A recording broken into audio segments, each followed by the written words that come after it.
These words are not Khalil Gibran's, but they are born from his fire, from the same silence that spoke through him. Before we begin, if your heart is tired of noise and you're searching for something real, a space where words heal and silence speaks, then subscribe to Sacred Murmur. This isn't just a channel, it's a sanctuary for souls remembering how to love again. He once said, "Even as love crowns you, so shall it crucify you." And today, we begin where every human journey begins, with the aching call of love. You know it, that restless hunger inside your chest, the one that no success, no money, no distraction can silence. The gnawing emptiness when you lie awake at night, the whisper that says, "There must be more than this." That whisper is love calling. It is not polite, it is not gentle. It is a storm breaking through the walls you've built. And you have followed it, haven't you? You have said yes to that dangerous voice. You've fallen into someone's arms thinking, "Here is my safety, here is my home." And for a moment, for a golden moment, it feels true. Love crowns you. You feel larger than life, like a king, a queen, like a soul touched by eternity. But here is the wound. That same love, sooner or later, will burn you. It will strip you, crucify you, and leave you bare. And still, you cannot resist it, because without love, life tastes of dust. This is the paradox Gibran showed us. Love is both your salvation and your destruction. It is the hand that lifts you to the sky, and the knife that carves your very heart open. And that is why you are here listening now.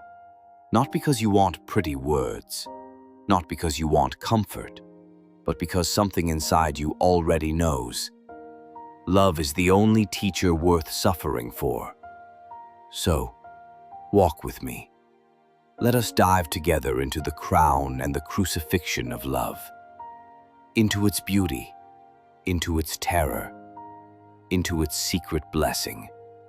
And if these words awaken something in you, if you feel that sacred tremble in your chest, then stay with me. Subscribe to this channel, Sacred Murmur, so we can walk this journey of fire together. Because the call of love never ends, and neither should the whispers that remind you of its truth. You see, this is where the great misunderstanding begins. We come to love trembling with hunger. We come carrying our wounds, our loneliness, our fears. And deep inside we whisper, "At last, someone will save me. Someone will make me whole." That is the first illusion, the illusion of safety. Love is not here to protect you.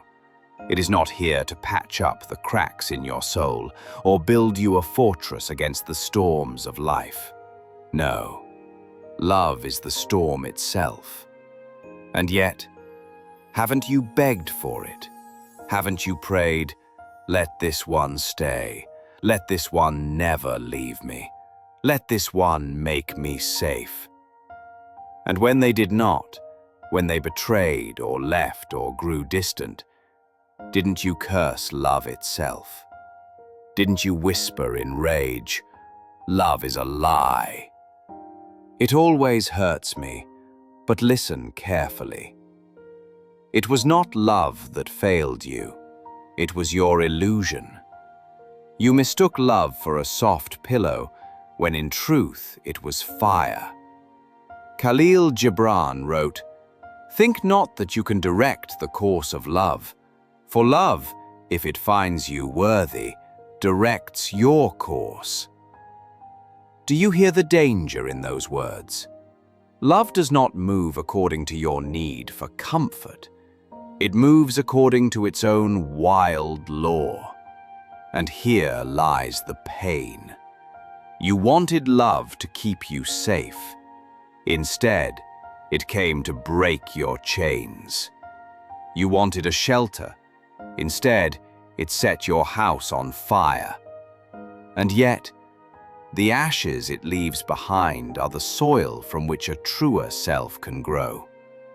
So, if you are listening now with a broken heart, with the sting of betrayal or the silence of abandonment, know this: it is not love that has wounded you. It is your dream of safety torn apart. And that tearing is the beginning of freedom. And yet, if love were only fire and crucifixion, why would we keep returning to it? Why would we crawl back, bleeding, after every heartbreak, after every betrayal, after every storm? It is because love also crowns us. Yes, crowns us. Do you remember that first touch, that trembling moment when eyes met, when the world vanished, when your chest swelled with something too vast for words? That was not illusion. That was the crown. In that instant, you were no longer a small, frightened self.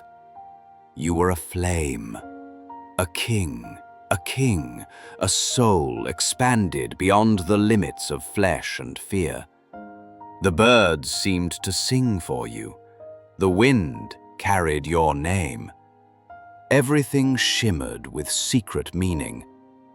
Khalil Gibran said, "When love beckons to you, follow him, though his ways are hard and steep." And why do we follow? Because we have tasted the crown, because we have felt the ecstasy of being lifted out of ourselves. It is this sweetness, this unbearable lightness, that makes us surrender again and again. The crown blinds us to the coming crucifixion, and perhaps that is mercy. For without the crown, who among us would dare to face the cross? But understand this clearly. The crown is not a lie. It is real. It is the glimpse of your own divine possibility. It is the universe reminding you, you are more than dust. You are capable of burning. And this is why love seduces us, not because it keeps us safe, but because it awakens us. Because in love, we feel eternity brushing our skin. But the crown cannot stay forever. What lifts you to the sky will soon begin to pull you down, not to destroy you, but to reveal what in you is not yet ready to fly. This is the secret few dare to face. Love's ecstasy always hides a crucifixion. The same hands that caress you will one day tear away your masks. The same eyes that made you feel infinite will show you every place you still cling to fear. And in that moment, you will think love has betrayed you. You will scream. You will close your heart. You will curse the same flame you once worshipped. But listen closely. Love has not left you. It has only changed its form. It is no longer the crown. It is the cross. Khalil Gibran whispered of this mystery. Even as love crowns you, so shall it crucify you. Even as it ascends to your height and caresses your tenderest branches, so shall it descend to your roots and shake them in their clinging to the earth. Do you feel it now? That trembling, that tearing inside your chest? That is not the end of love. It is love beginning to do its real work. Because love is not content to make you happy. It wants to make you free.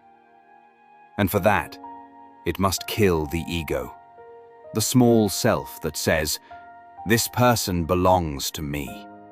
This feeling must never change. This love must always stay." And so, piece by piece, love begins its holy surgery. It takes away your certainty, your control, your ownership. It rips you open until only truth remains. You think you are being punished, but in truth, you are being purified. The crucifixion of love is the beginning of your resurrection. So when you find yourself broken, alone, weeping, emptied, remember this: you are closer to love than you have ever been. Because only the shattered heart is spacious enough for the divine. After every crucifixion, there is silence. Not the silence of peace, but the silence of shock. The stillness of a heart that has lost everything it thought was real. The body remembers the flame, the mind searches for reasons, and the soul whispers, "What was all this for?" That question, that trembling, desperate question, is the doorway to transformation. Because pain, when faced with awareness, turns into alchemy. Most people run. They bury their pain under distractions, under new lovers, new hopes, new illusions. But the one who sits with it, who allows the ache to burn cleanly through the bones, discovers something holy hidden inside the wound. Khalil Gibran said, "Love threshes you to make you naked. It sifts you to free you from your husks. It grinds you to whiteness and kneads you until you are pliant." He was right. This is what pain is doing to you. It is not destroying you.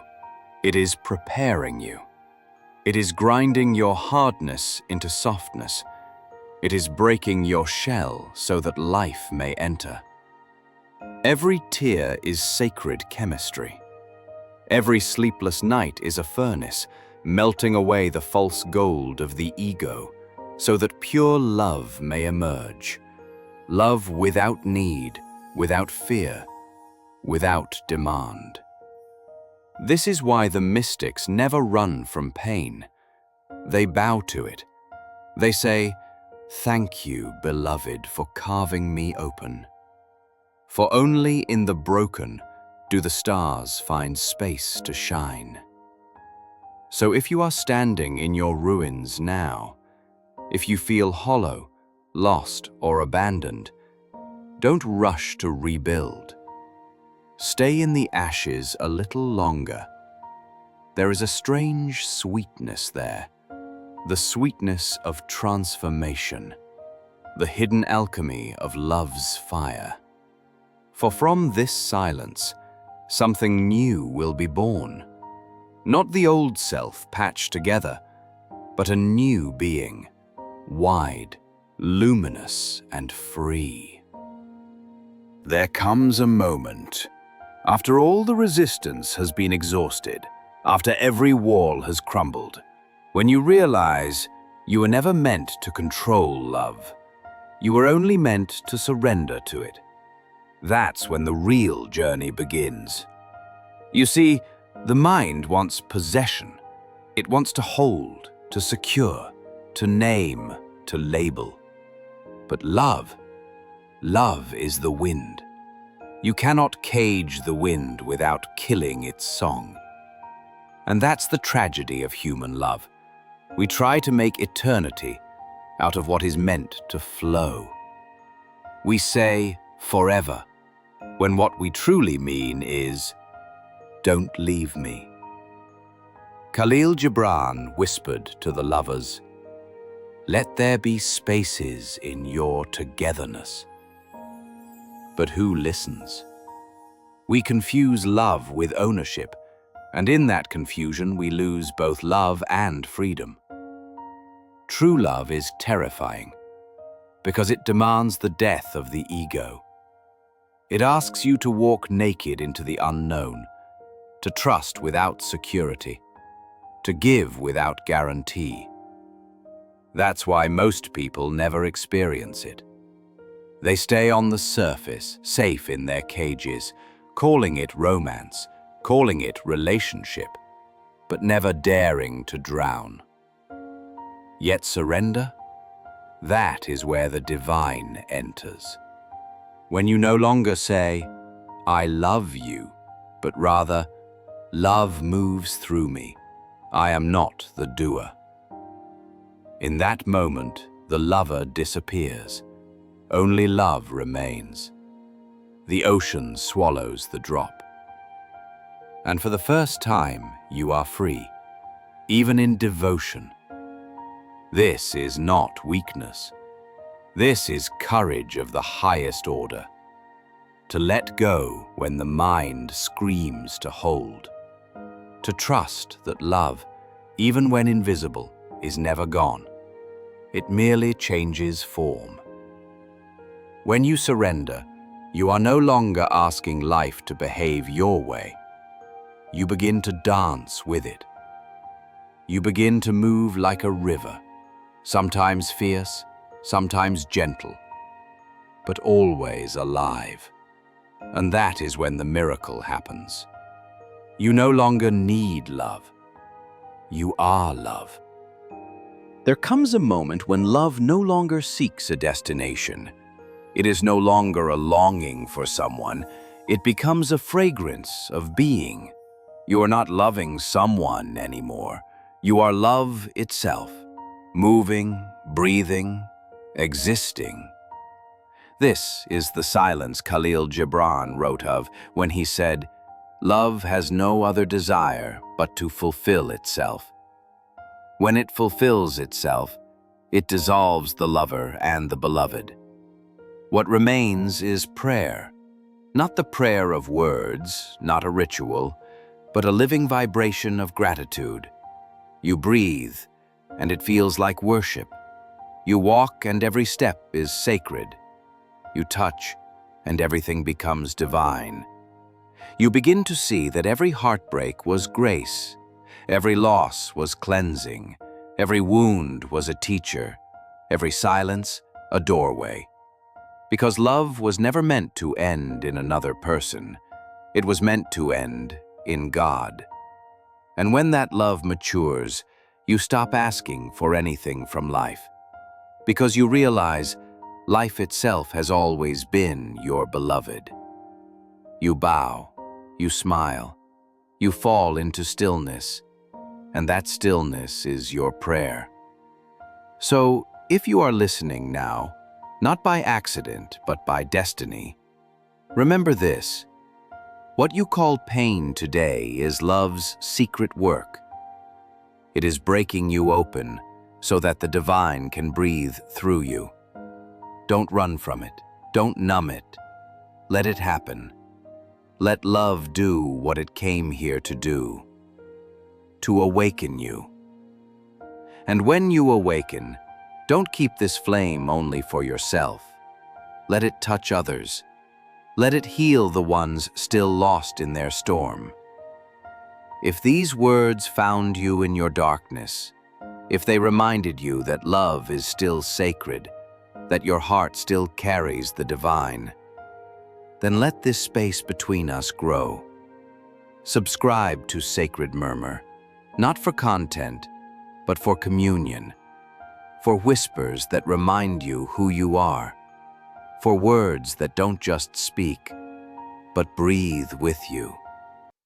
Because this is not just a channel, it is a temple of silence, where love, once again, becomes prayer.